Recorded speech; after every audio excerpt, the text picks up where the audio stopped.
இந்த காணொளியில நம்ம என்ன பார்க்க போறோம் அப்படின்னா, விகடன் அப்படிங்கிற வலையொலியில நாம் தமிழர் கட்சியை எவ்வளவு தூரம் கீழ தாழ்த்தி பேச முடியுமோ, அந்த அளவுக்கு தாழ்த்தி பேசியிருக்காங்க. இத நம்ம ஒவ்வொன்னா பார்ப்போம்.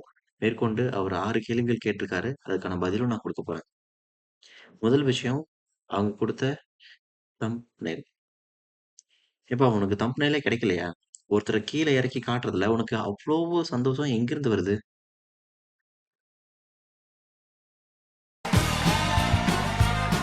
இந்த வாரம் தமிழ்நாடு அரசியல்ல வளர்ந்துகிட்டு வர ஒரு கட்சியை பத்தி தான் பார்க்க போறோம். 2014 சட்டமன்ற தேர்தலில் 1.1% ஓட் ஷேர்ல இருந்து 3.9% vote share, 6.9% vote share, 2024 Lok Sabha தேர்தலில் 8.2% ஓட் ஷேர் வந்து வாங்கியிருந்தாங்க. சோ சீமான் அவர்களுடைய வாக்கு சதவீத வளர்ச்சி அவர் மேடையில பேசும்போது இருக்கிற டெசிமல் பாயிண்ட் மாதிரி வருஷத்துக்கு வருஷம் இன்க்ரீஸ் ஆயிட்டே இருக்கு. ஒரு கட்டத்துல நம்ம தலையை வெடிக்க போறோம். இப்படி ஜர்னலிசம் பேச வரேன் அப்படின்னு சொல்லிட்டு, பேச வர்றது பார்த்தீங்கன்னா, மத்தவங்கள ட்ரோல் பண்ணி பேசுறது. எங்களோட வளர்ச்சி உனக்கு வந்துட்டு ஒரு மிஷின்ல அதிக தூரம் ஆ போய் தரவடிக்கிறதா உனக்கு? எவ்வளோ தூரம் வழி தாங்கி வந்திருக்கோம். இவ்வளவு விஷயங்கள தாண்டி வந்திருக்கோம். எவ்வளவு வரலாற்று கொடுமைகள் நடந்திருக்கு. எங்களோட வளர்ச்சி கொஞ்சம் கொஞ்சமா நடந்துட்டு வருது. உனக்கு ரோல் மெட்டீரியலா? பாயிண்ட் என்னன்னா நான் தமிழர் கட்சியோடைய இந்த எலெக்ஷன் growth வந்து ஆர்கானிக் growth அப்படின்னு சொல்லப்படுது. 2021 சட்டமன்ற தேர்தல் அப்ப டெக்கன் ஹெரால்ட் ஆர்டிகல் படி நாம் தமிழர் கட்சி தான் third emerging force Tamil Nadu political ஸ்பேஸ்ல பார்க்கப்படுது. இந்த வாட்டி 25% ஓட்டிங் ஷேர் வந்துரும்னு சொல்லிட்டு ரொம்ப கான்பிடண்டா சொல்லியிருக்காங்க. எனக்கு என்னமோ போல் ஷேர் பத்தி பேசுற மாதிரியே இல்ல. காலையில அம்மா பையனை ஸ்கூலுக்கு அனுப்பிச்சிட்டாங்கன்னா 4:30 ஆயிடுச்சுல, அதெல்லாம் வந்துருங்க, 25% வந்துரும். ஆமா தம்பி. நாங்க 25% கண்டிப்பா ஓட்டு வாங்கிருவோம். கிட்டத்தட்ட 36,00,000 வாக்குகளுக்கு நாங்க ரூ. 1 ஓட்டு குடுக்கல. இந்த ஜாதி, இந்த மதம்ன்னு சொல்லி இவனுக்கு ஓட்டு போடுங்கன்னு சொல்லி சொல்லல. இத எல்லாத்தையும் பார்த்துக்கிட்டு தான் எங்களுக்கு மக்கள் ஓட்டு போடுறாங்க. சென்ற மாதம் பிப்ரவரி 21 சீமான் அவர்கள் திருச்சி மாநாட்டில் 234 வேட்பாளர்களையும் அறிவிச்சாரு. வேட்பாளர்களுடைய தேர்வே ரொம்ப பாராட்டுக்குரிய ஒரு விஷயம் தான். 117 ஆண்கள், 117 பெண்கள், இதுல ஒரு திருநங்கை வேட்பாளர் வேற அவங்க அறிவிச்சாங்க. இது உண்மையிலேயே ரொம்ப பாராட்டுக்குரிய ஒரு விஷயம் தான். இந்த மாநாடுக்கே மிகப்பெரிய ஒரு கூட்டம் வந்து நல்ல ரெஸ்பான்ஸ்னே சொல்லலாம். 7 மாதத்துக்கு முன்னாடி மாடுகளுக்கான மாநாடு நடத்தியிருந்தாரு. ஆனா எதிர்பாராத விதமா அதுல நல்ல ரெஸ்பான்ஸ் கிடைக்கலன்னு சொல்லப்படுது. ஏன்னா கூட்டம் வந்த எல்லா மாடுகளுமே அதிமுக கட்சி சார்ந்த மாடுகளா இருந்துச்சான். எல்லாமே அம்மா அம்மான்னு எப்பவுமே கத்திக்கிட்டே இருந்தாங்களாம். நீ உண்மைய சொல்லணும். நீ பேசுறதுக்கு பேரு உண்மையாலுமே ஜர்னலிசமா? இல்ல ட்ரோல் பண்ணிக்கிட்டு இருக்கிறியா? விகடன உன்னோட திறமைக்கு வந்துட்டு பயன்படுத்திக்கிட்டு வீணாக்க போறியா?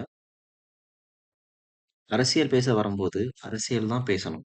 இந்த மாரி மத்தவங்கள வந்துட்டு தாழ்த்தி, வீழ்த்தி பேசுறது தவறு. முக்கியமான விஷயம், அந்த ஆடு, மாடுகளுக்கு நடந்த கொடுமைய நீ கேட்டிருந்தீன்னா இப்படி பேசியிருக்க மாட்ட. தயவு செஞ்சு போய் கேளு. அங்க என்ன நடந்திருக்கு? எதுக்காக அந்த மாநாடு நடத்தப்பட்டிருக்கு அப்படின்னு. உனக்கு ஒருத்தர் கமாண்ட் குடுத்துட்டாங்க அப்படிங்கிறதுனால, அத அப்படியே ஃபாலோ பண்ணி பண்ணாத தம்பி. ஜர்னலிசம்ங்கிறது ரொம்ப பெருசு. ரொம்ப மதிக்கத்தக்கது. நானும் ஜர்னலிசம் படிச்சவன் தான். அத தவறா பயன்படுத்தாதீங்க. உங்க தனி மனித எண்ணத்துக்கு இந்த பிளாட்ஃபார்ம ரொம்ப ஆபத்தா பயன்படுத்தாதீங்க. தவறா பயன்படுத்தாதீங்க. ஜோக்க முதல்லயே சொல்ல வேணாம் தான் நினைச்சேன். மேலும் அடுத்து நீர்களுக்கான மாநாடு நடத்தினாரு. அதுக்கப்புறம் மரங்களுக்கான மாநாடு நடத்தினாரு. அதுல அவர் என்ன பண்ணாரு பாருங்க. என்ன உன் பிரச்சனை? உரம் வச்சாங்களா உனக்கு? தீவனம் வச்சாங்களா? தண்ணி கொடுத்தாங்களா உனக்கு? எதுவும் உனக்கு பிரச்சனை இருக்கா? மகிழ்ச்சியா இரு உனக்கு. மரங்கள் கிட்ட பேசுறது ரொம்ப நல்ல விஷயம், ரொம்ப கியூட்டான விஷயம் தான். அதெல்லாம் ஒண்ணும் தப்பு சொல்லல. ஆனா அதுக்குன்னு ஏதோ பொண்ணை கட்டி கொடுத்த அப்பா வந்து புகுந்து வீட்டுக்கு போற மாதிரி என்ன குறை வச்சாங்க உனக்கு? சொல்லு. உரம் ஒழுங்கா போடுறாங்களா? மகிழ்ச்சியா இரு. தம்பி, நீங்க எனக்கு தெரிஞ்சு ஒரு நகரவாசியா தான் இருப்பீங்க கண்டிப்பா. நாங்க ஆடு, மாட்டோட ஒண்ணா பொறந்து வளர்ந்தவங்க தான். எங்களுக்கு ஆடு, மாட்டு கூடயும், மரத்து கூடயும், செடி கூடயும் எப்படி வாழணும் அப்படிங்கிறது தெரியும். இப்படி விவசாயியா இருக்கிற ஒவ்வொருத்தரும் அவங்க வீட்ல இருக்கக்கூடிய மரம், செடி, கொடி அதோட சேர்த்து அவங்களோட கால்நடைகளோடையும் பேச செய்வாங்க. இது அவங்களோட இயல்பு. அத வந்துட்டு கிண்டல் அடிச்சு பேசுறது, இதெல்லாம் ரொம்ப தப்பு. நீங்க படிச்சவன் அப்படிங்கிற பண்ப இழக்கிறீங்க. ஆமா, நீங்க தானே மிக்ஸி கிரைண்டர் எல்லாம் வாங்கி கொடுத்தீங்க எனக்கு. பாயிண்ட் என்னன்னா இளைஞர்கள் இவரை பெரித ஆமா தம்பி. நாங்க ஒண்ணும் மிக்ஸி கிரைண்டர் வாங்கி குடுக்கல. ஆனா அதுக்கான நல்ல ஒரு சூழ்நிலை, நல்ல நீர், நல்ல காற்று, நல்ல ஒரு மண் வளத்த உருவாக்குறதுக்காக நாங்க தான் போராடிட்டு இருக்கோம். அதனால நாங்க பேசுறது தப்பு கிடையாது. ஃபாலோ பண்றாங்க. இவரும் விவசாயம் இயற்கைக்கு முக்கியத்துவம் கொடுக்கிறாரு. தமிழ்நாடு தற்சார்பு பொருளாதாரம் செல்ஃப் சஸ்டைனிங் எக்கானமியா இருக்கணும்னு ஆசைப்படுறாரு. எந்த அளவுக்குனா விவசாயம் ஆடு மாடு மேய்க்கிறது எல்லாத்தையுமே அரசாங்க பணியா மாத்திருவோம்னு சொல்றாங்க. தமிழ்நாடுக்குன்னு புது சின்னம் ப்ரொபோஸ் பண்றாங்க. தமிழ்நாட்டுக்குன்னு புது கொடி ப்ரொபோஸ் பண்றாங்க. தமிழ்நாட்டுக்குன்னு புது சின்னத்த நாங்க அறிமுகப்படுத்துறோம். மேற்கொண்டு தமிழ்நாட்டுக்குன்னு கொடிய கொண்டு வரோம். ஆனா அது புது கிடையாது. ஏற்கனவே தமிழ் தேசியவாதிகள் தமிழ்நாட்டுல இது பறந்து கொண்டே இருக்கிறது. இது அரசாங்கம் மூலியமா பறக்க போகுது. அத நீங்க பார்க்க போறீங்க. தமிழ்நாடோடைய நேஷனல் ரிங்டோன் கூட மாத்த போறதா சொல்றாங்க. இனிமே யாருக்கு போன் வந்தாலுமே வந்து இந்த சவுண்ட் தான் வருமா? ஏன் தம்பி, எங்களோட அடையாளத்த முன்னிறுத்தி, எங்களுக்கான ஒரு நாட நாங்க உருவாக்குனா, அது உங்களுக்கு கேளிக்கையாகுதுல்ல? அந்த கொடிக்கான அர்த்தம் தெரியுமா?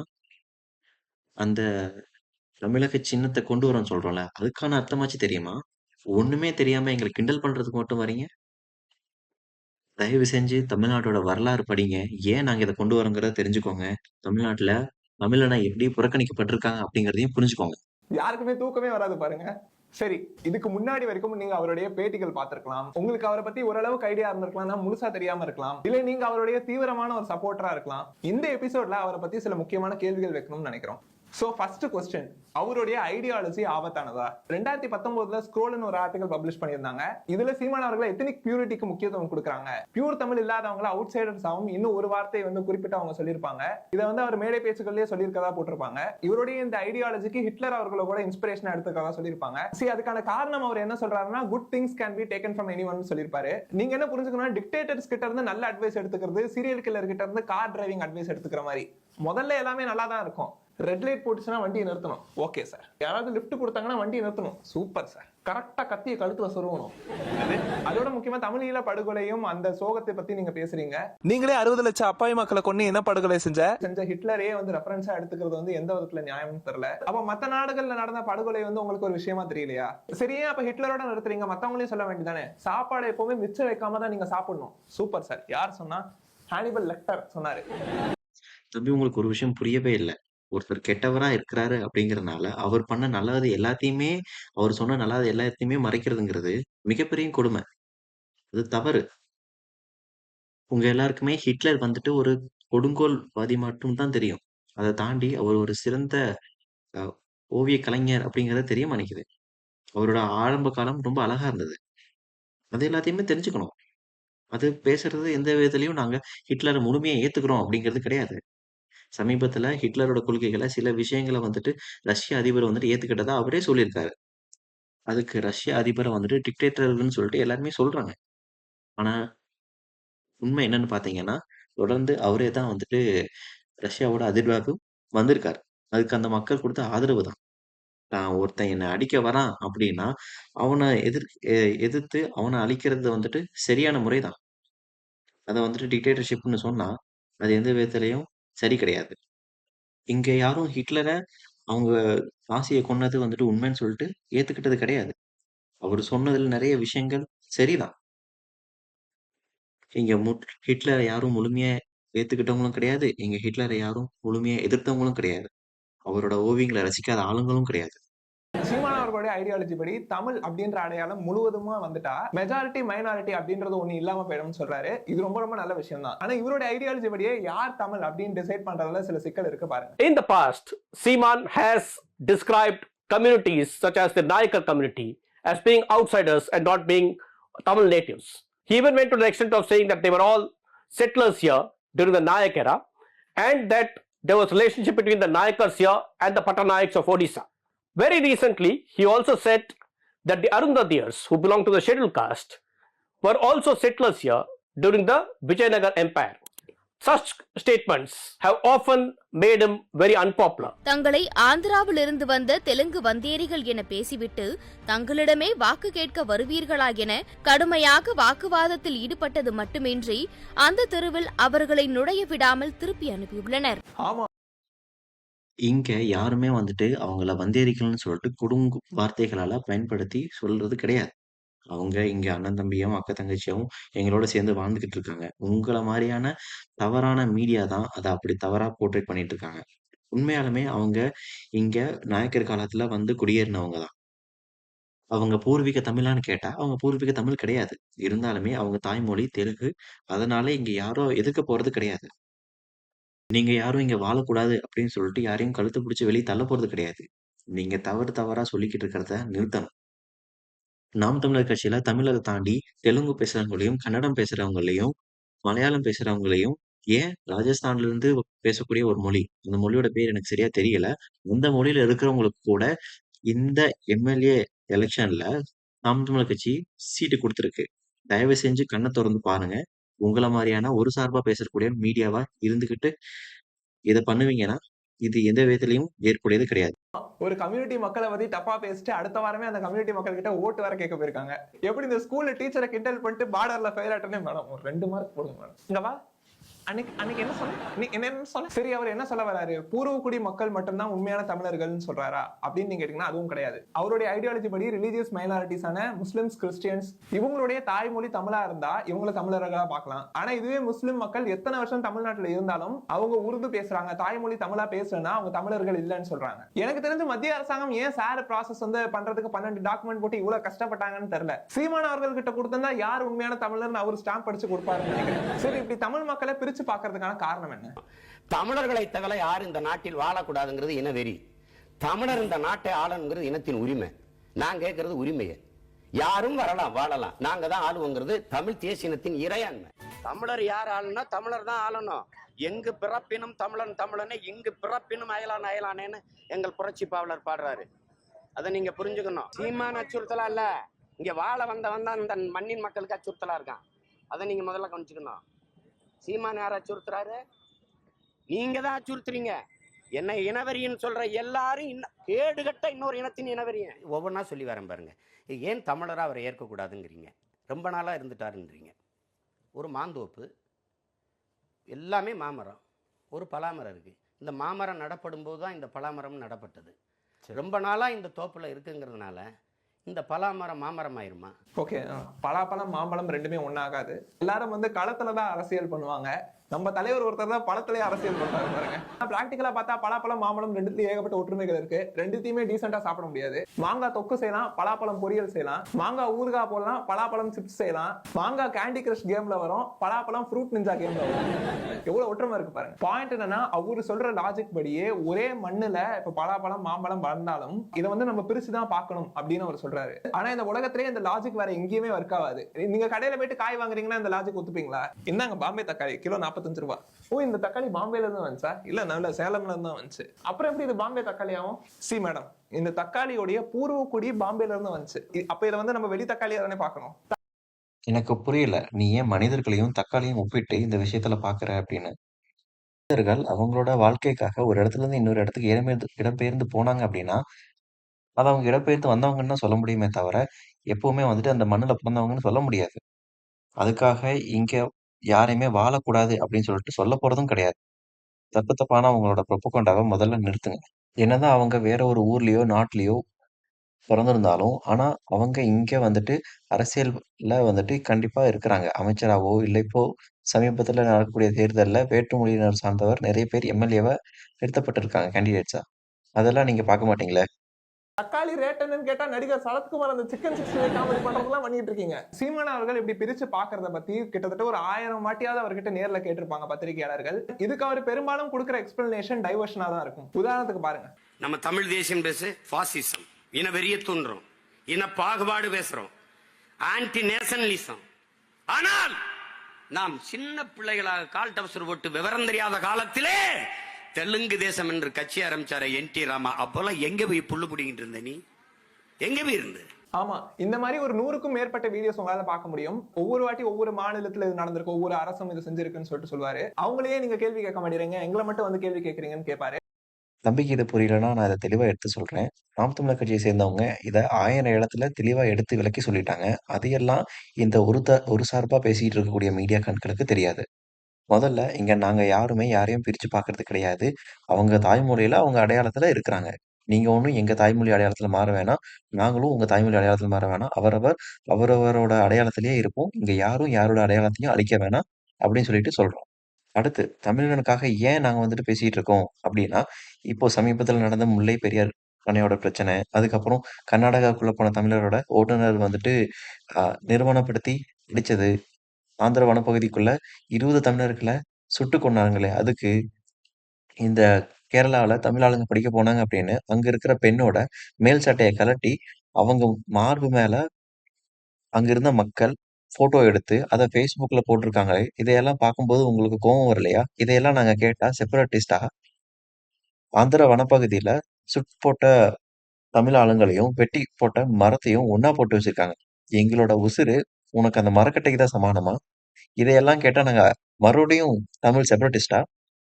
நம்ம என்ன புரிஞ்சுக்கணும்னா அவர் கொடுக்கறது வந்து எக்ஸ்பிளனேஷன் இல்ல, இது வந்து ஒரு ப்ரொபகண்டா ஸ்ட்ராட்டஜின்னு சொல்லுவாங்க. இதுக்கு வந்து வாட்டபோட்டிசம் அப்படின்னு ஒரு டேர்மே இருக்கு. இது வந்து பெரும்பாலும் சோவியட் ப்ரொபகண்டா ஸ்ட்ராட்டஜியா சொல்லப்படுது. ரஷ்ய அதிபர் புட்டின் அவர்களை சர்வாதிகாரியா அப்படின்னு இன்டர்நேஷனல் ஜேர்னலிஸ்ட்லாம் வந்து கேட்கும்போது கூட அவர் சொல்லியிருப்பாரு, வெஸ்ட்லின் தானே இந்த மாதிரி விஷயங்கள்லாம் நடந்திருக்கு, நீங்க ஏன் அவங்களை கேள்வி கேட்க மாட்டீங்க, அவங்களை கேள்வி கேட்கறதுக்கு உங்களுக்கு தைரியம் இருக்கா? இதோட அண்டர்லைங் பாயிண்ட் என்னன்னா எல்லாருமே தான் தப்பு பண்றாங்க, எங்களை மட்டும் ஏன் வந்து கேள்வி கேட்கறீங்க?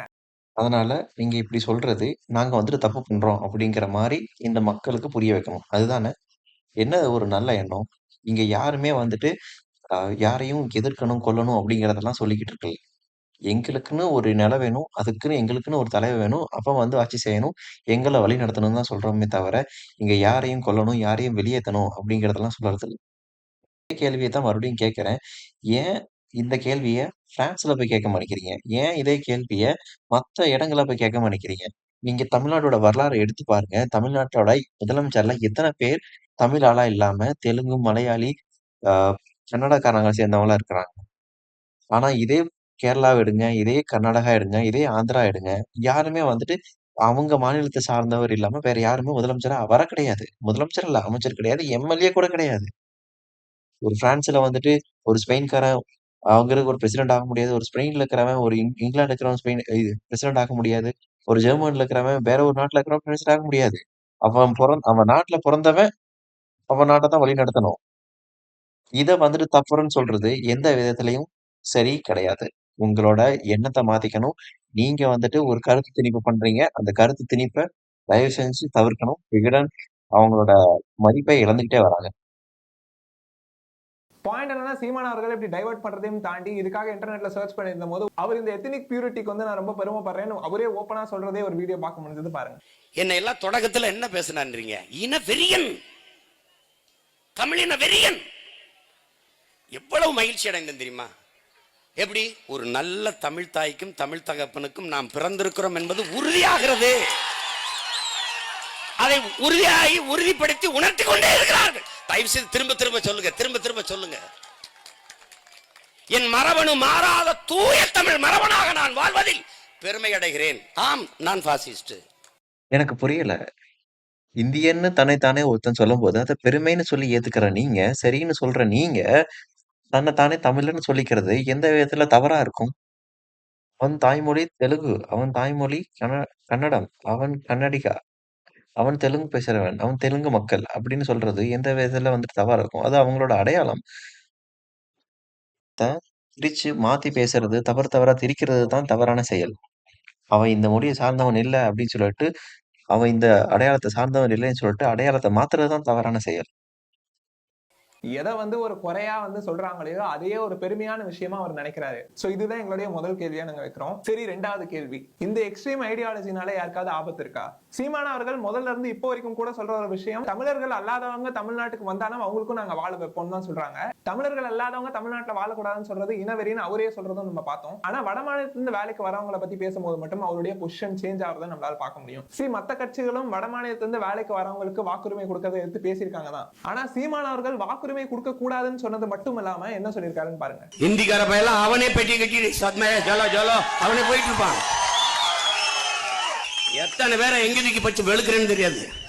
கஞ்சா வச்சிருந்தான் போடுறா, அவின் வச்சிருந்தான் போடுறா, பொண்ணை கைப்பிடிச்சிருக்கான் கற்பழிப்பு போடுறா, அங்க ஒரு பாலியல் தொல்லை போடுறா, ஒரு 1000 பேரை தூக்கி உள்ள போட்டு அவனுக்கு சோறு போடாத உள்ள வச்சு பிச்சு விட்டேன்னு வச்சுக்க. அதாவது உங்களுக்கு தகுந்த மாரி இந்த காணொளிகள்லாம் வெட்டி வெட்டி வச்சுட்டு, அது நீங்க சொல்றது தான் உண்மை அப்படிங்கிற மாரி சொல்லிக் கொண்டு வரீங்க. இது எந்த விதத்துல சரியா இருக்கும்?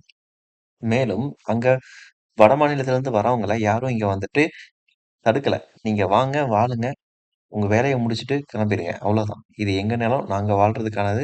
இந்த நிலத்த நீங்க எங்களுக்காக விட்டுருங்க. இங்க இங்க வந்து உங்களோட அரசியல இங்க திணிக்காதீங்கன்னு சொல்லி சொல்றோம். இது எந்த விதத்திலயும் தவறானது கிடையாது. அவரு என்ன சொல்றாரு, நீங்க அத திணிச்சு திணிச்சு பேசிக்கிட்டு இருக்கீங்க. எவன் ஒருத்தன் குற்றம் பண்றானோ, அவன் எல்லாத்தையும் வந்துட்டு தண்டனை குடுப்பேன் அப்படிங்கிறாரு.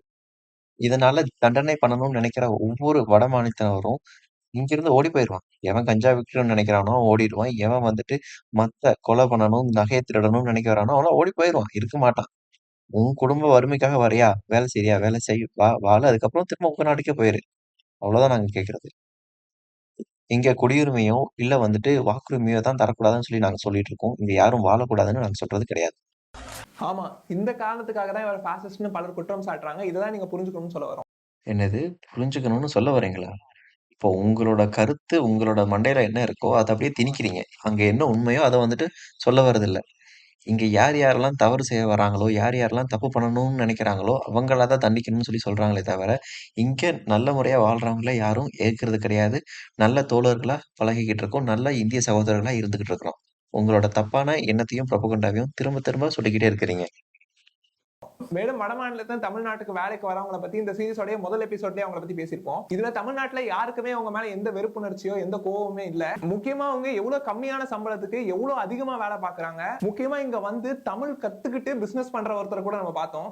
இப்ப இவங்களதான் தமிழ்நாட்டை விட்டு வெளியேற்றணும் அப்படின்னு அவர் வீடியோல சொல்றாரு. நான் பள்ளிக்கூடத்துல எல்லாம் படிச்ச போது வெறும் யாதும் ஊரே யாவரும் கேளர் அப்படின்னு தான் நான் படிச்சேன். யாதும் ஊரே யாவரும் கேளர், யார வேணாலும் புடிச்சு ஜெயில போடுவீர், இதெல்லாம் நான் படிச்சது. நான் திரும்ப திரும்ப சொல்றேன். நீங்க என்ன நினைக்கிறீங்களோ, அதையே கருத்தா திணிக்கக்கூடாது. இங்க யார் குற்றம் பண்றாங்களோ, அவங்கள தான் தண்டிக்கணும். அது வடமாநிலத்தவர் அதிகமா இருந்தா, வடமாநிலத்துல அதிகமா பண்றாங்க அப்படின்னு தான் சொல்லுவாங்க. அதனால உங்களோட கருத்து திணிப்பா இங்க சொல்லாதீங்க. இந்த ஹேட் ஸ்பீச் மேலதான் இவர் மேல ஏகப்பட்ட வழக்குகள் பதியப்பட்டுச்சு.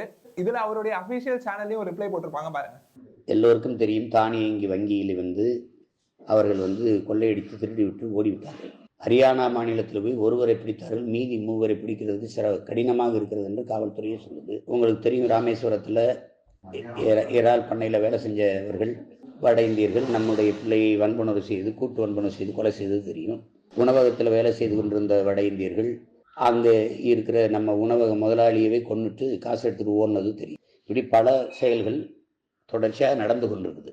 ஆமா, வட மாநிலத்துல இருந்து வேலைக்கு வர மக்கள் பத்தி ஒரு எக்ஸ்க்ளூசிவ் பாட்காஸ்டே ஆரம்பிச்சிருப்பாரு, ஹேட்ரட் பிளஸ் அப்படின்ற. இங்க யாரையும் வந்துட்டு எதிர்க்கிறதோ, யாரையும் வந்துட்டு வெறுக்கிறதோ எல்லாம் நடக்கிறது கிடையாது. நீங்க தப்பான ஒரு ப்ரொபகண்டாவ வந்துட்டு எடுத்துட்டு வர்றீங்க. மேற்கொண்டு ஏதாவது ஒரு குற்ற சம்பவம் நடக்குது அப்படின்னா, அது இந்த மண்ணிலேயே நடத்தியிருக்காங்க. இந்த மண்ண சார்ந்தவன் தான் பண்ணியிருக்கான் அப்படிங்கும்போது, அவன ஈஸியா கண்டுபிடிக்க முடியும். ஏன்னா, அவனோட வரலாறு, அவன் வாழ்றது எல்லாமே இங்க தான். அதனால ஈஸியா கண்டுபிடிக்க முடியும். ஆனா, அதே ஒரு வெளி மாநிலத்தவனா இருந்தான்னா, அவன் வருவான். உள்ள வரதுக்கான எந்த ஒரு அடையாளமும் கிடையாது. குற்றம் பண்ணுவான். அதையும் எந்த ஒரு அடையாளத்தையும் வச்சு கண்டுபிடிக்க முடியாது. அடுத்து வந்துட்டு ஓடி போயிருவான். எந்த ஒரு அடையாளத்தையும் வச்சு கண்டுபிடிக்க முடியாது. நம்ம தமிழ்நாடு காவல்துறை என்ன பண்ணுவாங்க, இங்க இருக்கக்கூடிய காவல்துறை, இங்க இருக்க மக்கள் யாரும் குற்றம் பண்ணியிருப்பாங்களான்னு சொல்லி தேடுவாங்க. அவன் வெளி மாநிலத்தவன் பண்ணியிருப்பான் அப்படிங்கிறது சந்தேகிக்கப்பட்டு பிடிக்கிறதுக்கே ரொம்ப வருடங்கள் ஆயிரும். அவன் அப்படியே ஏதாவது ஒரு ஆதாரம் கிடைச்சாலும், வெளிமாநிலத்தவன் அப்படின்னு கிடைச்சாலுமே, அவன் எந்த மாநிலத்துக்காரன், எந்த ஊர்க்காரன், ஒரு தகவலுமே இருக்காது.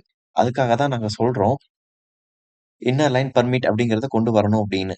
சேனல்ல சப்ஸ்கிரைப் பண்ணிக்கிட்டீங்கன்னா, குற்றம் நடந்தது மிகவும் தவறான ஒரு விஷயம் தான். இதுக்கான சரியான தண்டனை கொடுத்துதான் ஆகணும். இதுல எந்த விதமான மாற்று கருத்தும் இல்ல. ஒரு சிலர் செய்யற கிரிமினல் ஆக்டிவிட்டிஸ்னால ஒரு ஒட்டுமொத்த கம்யூனிட்டியே நீங்க குற்றம் சாட்டுறது ஒரு ஏலக்காவை சாப்பிட்டு பார்த்து பிரியாணியே நல்லா இல்லப்பா, என்ன பிரியாணி இது, இந்த பிரியாணி இந்த கடையில தூக்குறேன் பாரு, அந்த கடையில தூக்குறேன் பாரு.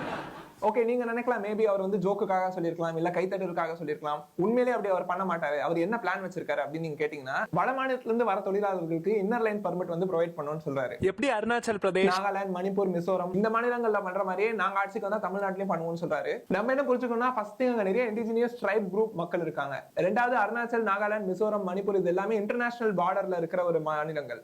செக்யூரிட்டி பர்பஸ்க்காக இந்த மாதிரி ஒரு விஷயம் பண்ணலாம். ஆனா தமிழ்நாட்டிலும் இதே கொண்டு வரணும் அப்படின்னு சொல்றதுக்கு காரணம் என்ன?